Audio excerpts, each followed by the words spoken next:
5, Not great. 4, 3, 2, 1. CTS Pop Culture Podcast. Hello, everyone. Hello, Henry. What's up, Jace? See anything good this week? Uh, Not really. Not really. Not really. Well, me and my little brother went and saw a movie called Pray. No, actually, but you've been wanting to see that. I don't have heard much about it, but we saw a movie called Darnell the Shell with Shoes On. Marcel. The Gosh, Shell. not Darnell. That's the other version. Yeah, I've heard really good things about that. So I liked it. My little brother didn't like it as much just because it's not really a kid's movie. Yeah. It's not too action-y. Like- It's more just like a feel-good. Yeah. And even then, I actually thought, I was like, "Ooh, this is kind of slow." Yeah. You think a lot of things are slow though. Your attention span is really short. Okay, now that Henry's done with that, Sorry. yeah. So it had like 99% on Rotten Tomatoes. Yeah.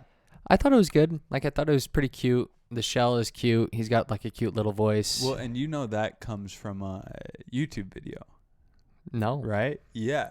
So it's a YouTube video. Like, you remember like classic YouTube stuff, Rat and Link, Smosh. Yeah. Yep. All that stuff. Mhm. It comes from, I think, a YouTube video from 2008 or something. The same thing, that little shell. I think even I can't remember exactly, but I think the person that does the voice in the movie did the voice. So the in premise of the movie is this is like a real shell, Yeah. and he starts out just making videos of this real shell and posting Yeah. them on YouTube, and then sort of the arc of the movie is the shell gets interviewed by that super famous lady from 60 Minutes. I can't remember her name, But the blonde lady. You can put a voice to it, yeah, the Yeah. older lady. Yeah. But no, I mean it was fine. It's not my cup of tea, Well, it's right? a kids movie, right? It's Well, it's not even a kids movie, really. mean- It's like maybe like a family movie. a family movie is a good way to put it. It's not. Yeah. I don't think I watched any new movies. That Prey movie came out and people like it a lot. Seem to be big fans. That's Hulu, right? It's on Hulu. Yeah, I've never watched any of the Predator Oh, you haven't? movies. They're really No, good. So Well, I shouldn't say they're the really good. first one I've heard is really good. The first other one is ones really are good. weaker. Yeah. So, yeah, I've heard that's really good, and will probably spawn something like sequels or whatever. I don't know how you do a sequel to a prequel that's not the the sequel to the prequel is kind of the original, but so You know what we could talk about? What?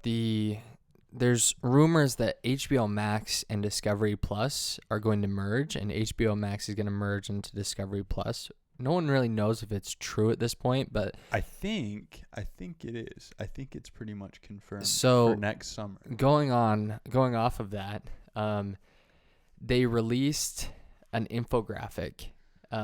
Warner did, Mhm. and it was basically like this, geared HBO Max, geared towards men, scripted television, and all these things, and then Discovery Plus, geared towards women, non-scripted television, Yeah. drama, and so it kind of set off a bunch of nerves within the people who women who like Succession and Peacemaker, Which is and- a weird argument, a thing to get mad about, because it's like that's the point of demographics. Like if 55% of viewers on a network are like women, it's geared towards women. I mean, it's a demographics thing, not a you cannot like stuff on HBO if you're a woman.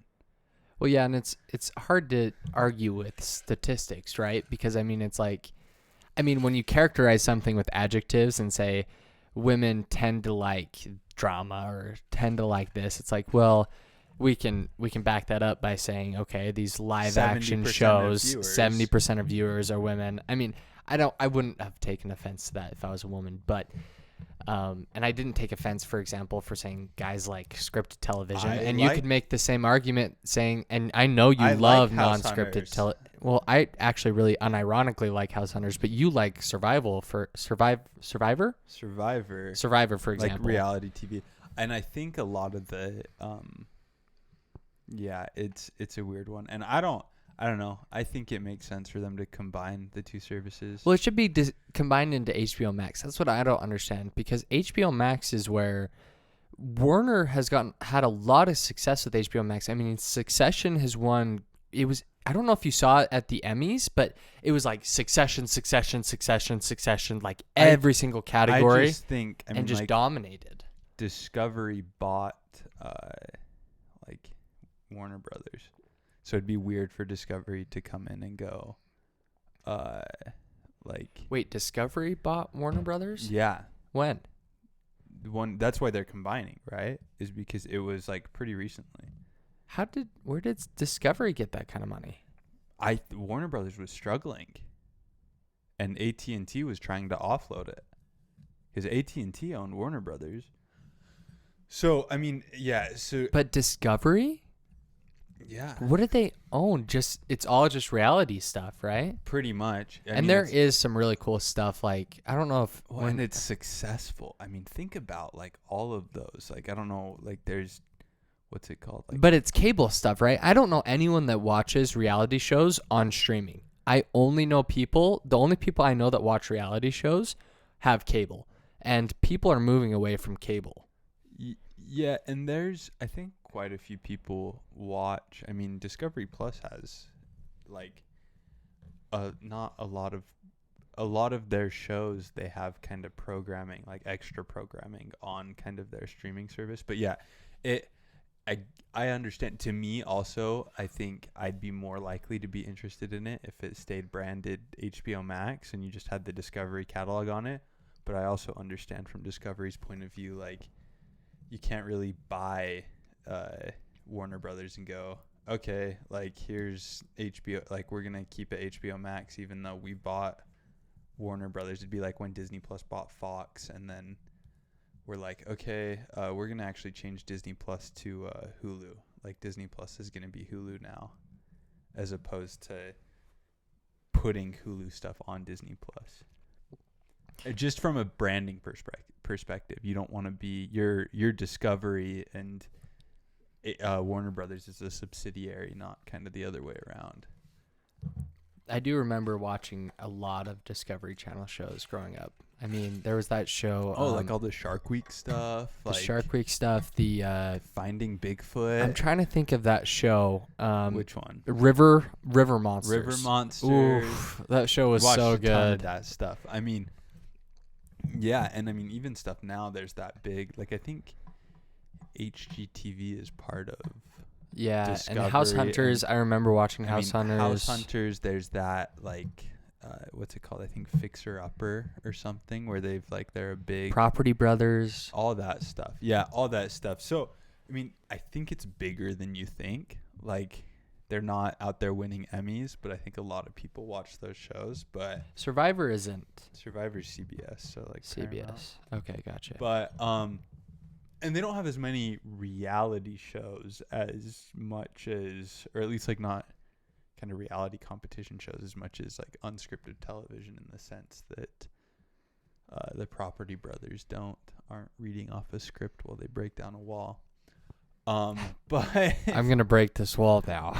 it's like a super like stoic monologue that's like written by a top Hollywood writer that Jonathan reads as he mashes his hammer into the half wall that's splitting the kitchen and the living room. Dude, But I don't know if you heard about this, but they're re-releasing Rogue One in IMAX theaters. that's to gonna get be ready cool. for Andor. We should look for tickets, see if they're doing it around here. It'd be pretty cool. Rogue One was, I mean, in my opinion, Rogue One is the best Star Wars film to come out since Revenge of the Sith, which is kind of a crazy thought. I know you probably don't disagree with that, but I definitely think Rogue One was better than any of the sequels. Oh, you may agree with that. I don't know. Yeah, I probably like Force Awakens better than Rogue One. But I don't know if I'd argue that. Like, I really liked Rogue One. Rogue One was really good. Not a big fan of Solo, in my opinion. I wasn't huge on that. I didn't film. love Solo, and I don't know. A lot of people had weird reasons for not liking it, like stuff about. I don't know. It's a weird one. But there was some cool stuff in Solo, like the Darth Maul stuff that it set up, the even just expanding kind of the universe into the other side of it, but the writing felt a little clunky. Well, we could get Darth Maul in the Andor series, right? Because this period of time is pre-Death Star, how, because post-Republic. Darth Maul at this time has been defeated on Mandalore by Obi-Wan. He's gone into hiding. We don't know where he is until we see him again in Rebels.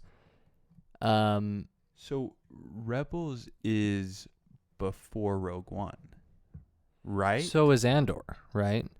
Correct. And Andor is pre-Rebels. That's what I'm not 100% sure on.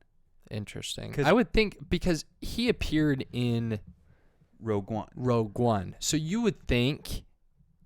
would think that they do a prequel and show what Maul's up to before he sees Ahsoka again. Yeah. It would be cool. I think I want I saw people talking about it online saying, "Oh, like we see the good guys, we see the rebels, we see the kind of Jedi so much. Like, why can't we get some other stuff?" And people were excited about Andor because it looks like we're gonna get a little more, like, even if you're still following the rebels, it's a little more the rebels that are willing to do bad things, not kind of the main character, kind of good guy antagonist or protagonist. Like Rebels. what was his name? Saw Gerrera. Saw Gerrera, and he's going to be in Andor. Which I agree. I think it would be cool, and it's a little bit what it would have been cool to get with Book of Boba Fett, kind of the underworld part of Star Wars, like a Sopranos type series, but bounty hunters, and something like that would be cool. And I think that's where it would be really cool to get Darth Maul back in something. Yeah, and show him with Crimson Dawn and all those big drug or spice dealers, and I'm still just not 100% sure on the timeline on Andor, and I think they've talked about it. I think it was something set. I think it's set like 5 years before Rogue One, because the second season, they've already announced there's going to be a second season, and it's going to butt right up into Rogue One. So yeah, you would think it's. But I don't know where Rebels is, as like how much before. See, the way that I saw the show described was this is like right after the Empire takes control. Like it's almost like falling off Bad Batch. And this is like senators still have a lot of power. The senators are going to be able to influence things.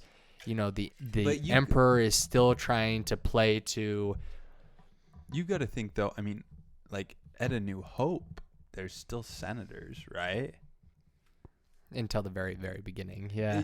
But, I mean, that still butts up, like, right to the end. So I think what I saw is that it's 5 years before Rogue One, which would put it 5 years before A New Hope, pretty much. Yeah. So I'm excited for that one. That one comes out soon, too. No, they pushed it back. They pushed it back into September. What do you know what day in September? I think it's September 13th. I Ooh. might be wrong, but I'm pretty sure it's September 13th. They could have released it on my birthday, and they chose not to. Good choice. Just kidding. It was a joke. But look up real quick when She-Hulk comes out, because I think that comes out really soon. I mean, because they do those like Marvel Legends, like little shorts, like talking about characters before the show comes out. And they've started doing those for She-Hulk. August 18th. So it comes out in 4 days. Yeah, that's on Tuesday. Right? Well, Thursday, but yeah, you're close. You want to check that again? August 18th. Today's the 14th. Are you sure? No. It's the 14th? Today's the 14th, you weirdo. Is it? Okay, so Thursday. That works.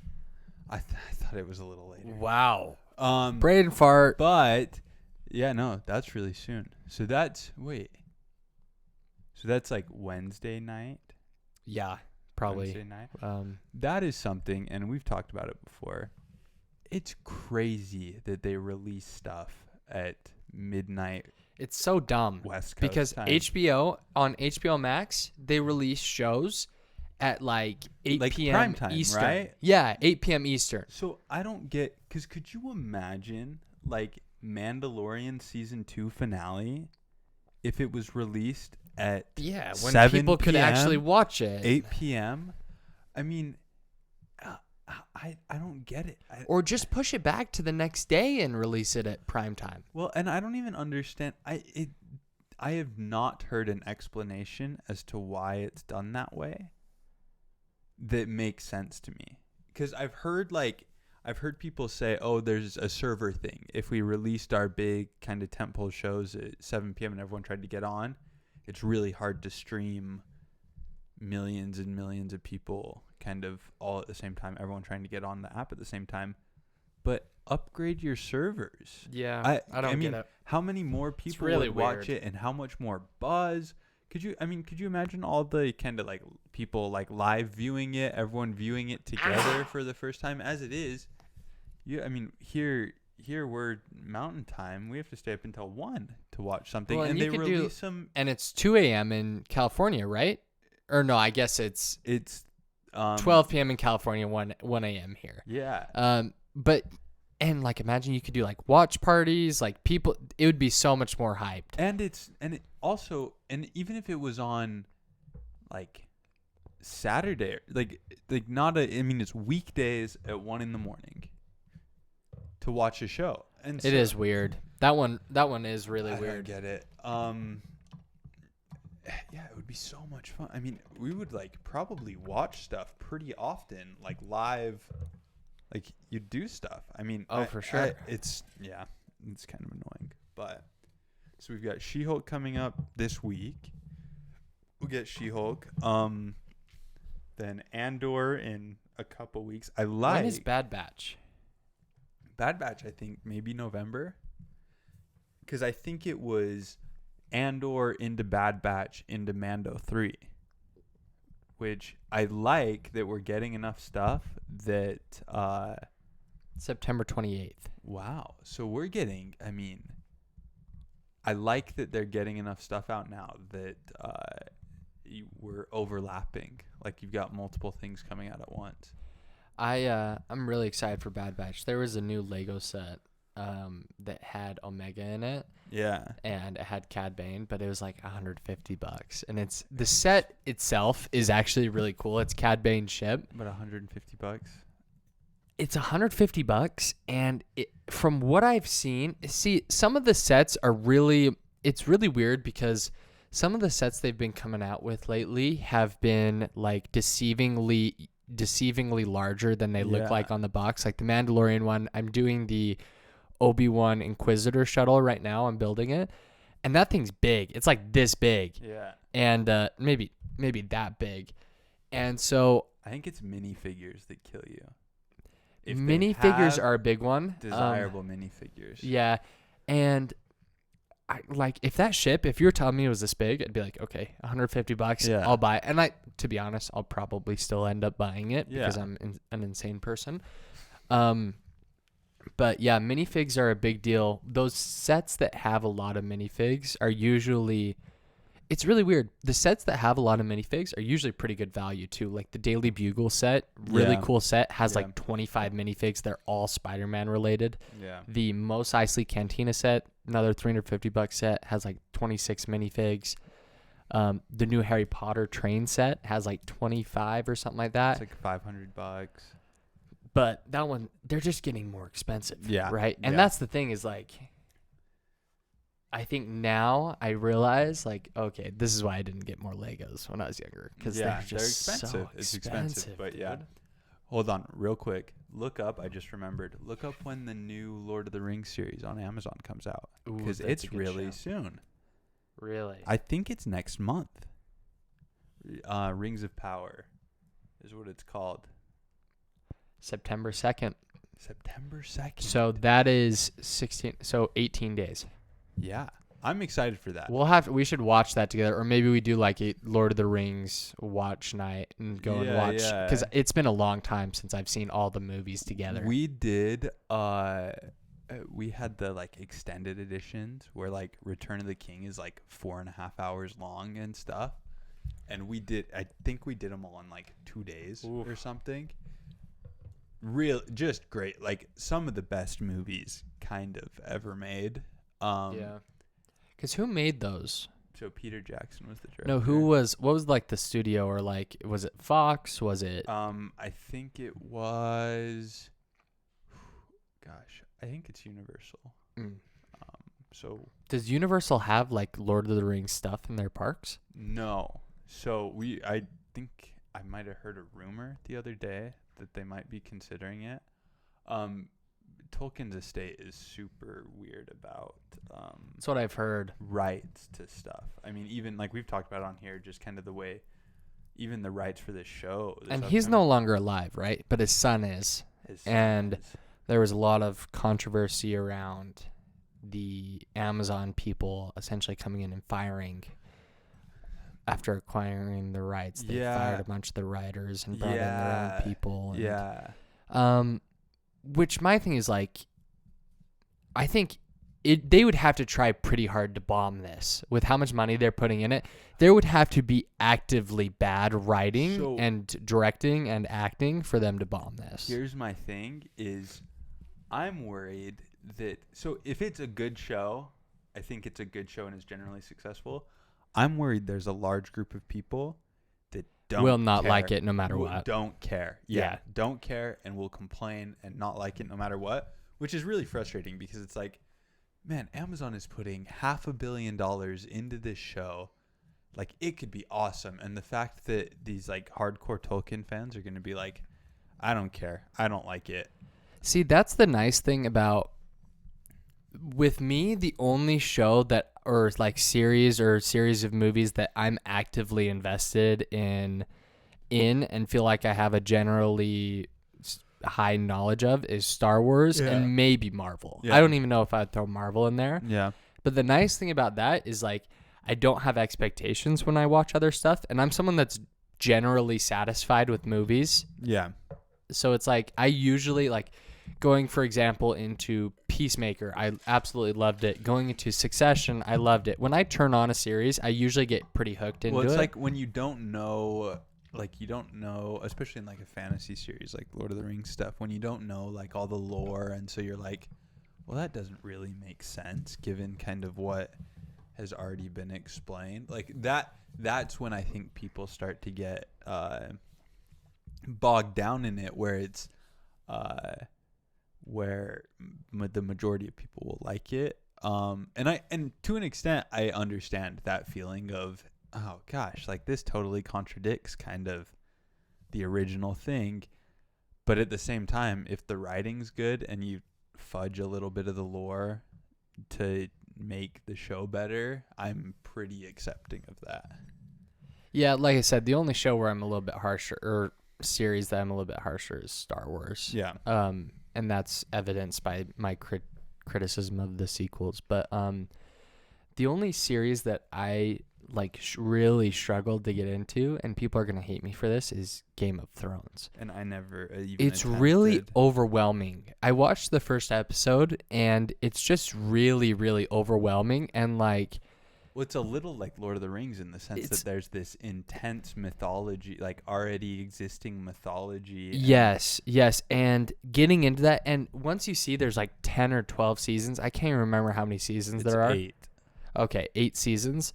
It's like a little bit much, and all the episodes are super long, but I've also heard such good things that I'm probably eventually going to watch it. That's a crazy one too. A little bit back to our Disney point is I mean, that was coming out on HBO. It wasn't like a streaming show.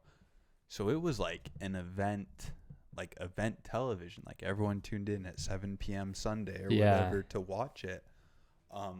That's really cool. But which is like why I wish they would do that stuff with kind of Disney shows like The Mandalorian but yeah, no, I'm excited for the Lord of the Rings show. I think it's going to be cool, and it'll be cool to see what you can do on a show where the budget for each episode is like infinite, like $60 million. I mean, like, yeah. I mean, it's literally $60 million an episode.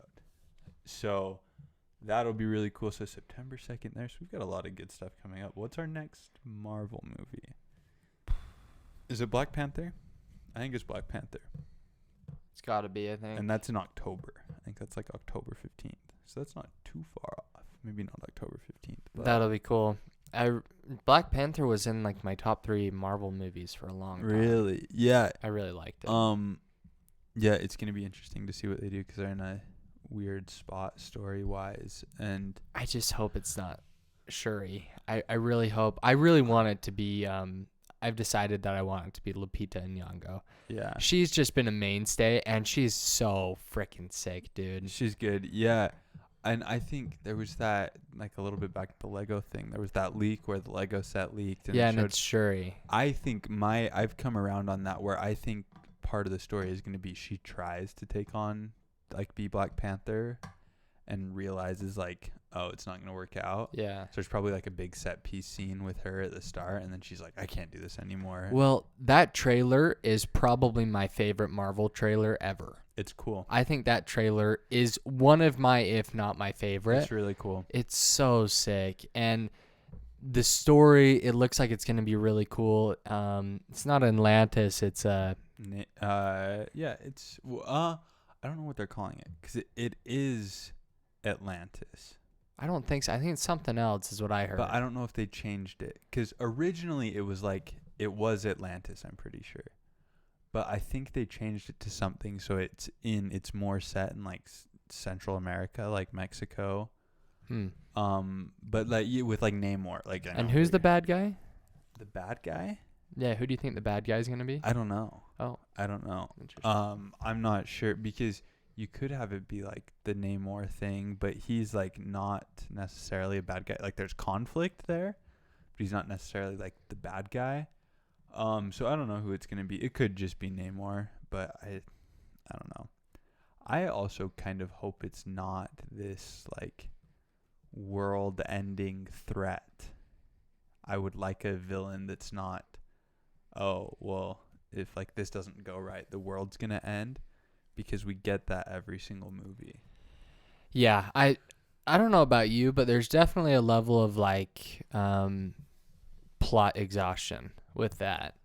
Like, and this whole overarching movie, good guy versus bad guy, good guy wins, world is saved. Movie, good guy versus bad guy, good guy wins, world is saved. And like the stakes are not always that high. I need you to like change where I'm at. Like, so change the level of stakes, but also like my Guardians of the Galaxy movie, I don't need Earth to be like a central plot point. I don't need, like, even Thor, I don't need Earth to be in it. Like, take me somewhere cosmic where we're fighting. And that's like, I think part of the reason why Ragnarok was kind of, I liked Ragnarok so much, is that it was about Asgard, which makes sense. It's Thor's home. Like, you need to protect it. Earth wasn't as big an issue in it. So, and I think we've got some movies coming up that will do that. Like, I think Spider-Man going forward will be a little more grounded, street level. Captain America, I don't think is quite going to be fated the entire like some giant weird being is going to destroy the Earth if Captain America doesn't fight it. And then Ant-Man, I think, is going to be like the quantum realm. That's the next movie, I think. I think it's Ant-Man. Yeah. Is it? Check it out. I think Ant-Man might be the next one after Black Panther, because I think Black Panther ends Phase 4 and then Ant-Man starts Phase 5. So February 17th, 2023. Ant-Man. And Black Panther is this year for sure. November 11th. Yeah, November you're right. 11th. Yeah. So we've got a little bit before that, but we've got shows. What was I gonna say? Outside of Marvel, Star Wars, Avatar is coming up pretty soon. I'm super excited for that. I'm really excited for that. I gotta go watch the first one again. The thing is it's such it's cool to me when there's worlds that are original to movies. Like Avatar's not pulling from a source material. That is cool. I do like that. And I'm trying to think of Which means you can do whatever you want. when was the last like big universe we got that was not pulled from a book. I'm trying to think. I mean, I can't even. Like as far as trilogies or more than one movie, like John Wick, that's one. That's a really big one. That's not pulled from like a graphic novel, is it? I don't. I think so. I mean, and I guess there's not a lot of big like fantasy stuff like that. I mean, there's some. I mean, like I don't think Jason like Bourne like. Yeah, they're Mission not Impo- based on it. Or like James Bond. I think James Bond is. Bond were books. Oh, they were. Yeah, Fleming wrote. Yeah, movies are cool when. When it's like its own world because it's not tied to. I don't need to be faithful to the kind of comic origin of where the Na'vi people came from. Have you seen the John Wick movies? They're really cool. That's what I've they're heard. really good. I've seen a lot of stuff on like the kind of effects side of it, like the watching like the breakdown of like the action and stuff. Well, and Keanu Reeves does a lot of his own stunts, and I don't know if you've seen him, but there's a lot of videos online of like his gunplay, and he's crazy. Like there's training videos where he uses like pistols and he switches to a shotgun and then a rifle. And he's just like, Yeah, that stuff's cool. Want to finish off with some trivia? That sounds great. I'm excited. Well, so we'll have some good new stuff to talk about next week. Some She-Hulk. What is that? Make sure we haven't done any of these questions before. Do you recognize any of them? Because, no, I don't think we have. We probably are approaching needing new cards. We need to start thinking about what our next trivia is. Okay, I'll go first. Okay. What was the name of Shion's brother? A. Quentin. B. Quinn. C. Quest. What was the name of Shion's brother? Remind me who Shion is. Give me that at least. Here's the problem. I would, under normal circumstances, I 100% would give you who Shion is. In this one, seeing as I have no idea who Shion is, I'm gonna go with Quentin. It's Quinn. B. Quinn. Of course. Okay. What was living That's in a an good one. abandoned Sarlacc pit in the Tatooine wastelands? A. A bantha. B. A crate dragon. Or C. Jawas. Say it one more time. What was living in an abandoned Sarlacc pit in the Tatooine wastelands? A. A bantha. B. A crate dragon. Or C. Jawas. A crate dragon. Yes. And Yeah. that answers our question that we always have. This does include season 2. Yeah, it has to. Okay. Okay, my turn. Yep. Let's go back and forth. These are. One of them is pretty crazy. Tricky. One of them's Yeah. pretty crazy. Okay. What does Grief Karga call the Mandalorian? Mando, Lorian, or Mandy? Mando. Yeah. We'll go with that one. What nickname does Pelimoto give the child? A. Intense eyes. B. Bright eyes. Or C. Dark eyes. Bright eyes. How'd you know that? Was that the tricky one? No, yeah, that was correct. Good job. Okay. What surrounds Magistrate Morgan Elsbeth's town? A. Dead trees. B. A swamp. C. A lava tide. It's kind of swampy, but it's dead trees. Dead trees. Yeah. Yeah. I don't know if it's swampy. I don't know. I don't Whatever. really remember. That was a cool episode because that was the Ahsoka episode. Uh-huh. Right? Yeah. What does Queel ask Cara Dune to conceal? A, her hair. Her tattoo. B, yeah, it's her tattoo. Okay. Okay. What is Queel's catchphrase? I protect the bounty. This is the way, or I have spoken.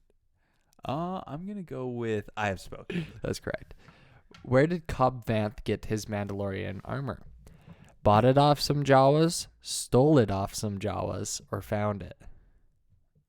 He bought it off some Jawas. Yeah. That was a weird one. That it's like, did he buy it or did he steal? Yeah, like, it's not like. tricky. Okay, good one. That's what 4-3 win for me. Not to. That's a really tough question that I got. That one's really bad. Look it up real quick. Let's see. What was the name? Xi'an, Xi apostrophe AN Mandalorian. Who is that? I can't even think. Let me see. Can I see? It's whoa. Wow. That's brutal. You probably can't see. So you know what episode it's from? Yeah, it's the one with When what's Bill his name? Burr, Bill Burr's character is introduced, like Miggs Mayfield. Yeah, that's a tough question. Ooh. Yeah, and it was a 1-pointer. It was the first one. Okay. That's really tricky. Okay, let's wrap All it right. there. CTS pop culture.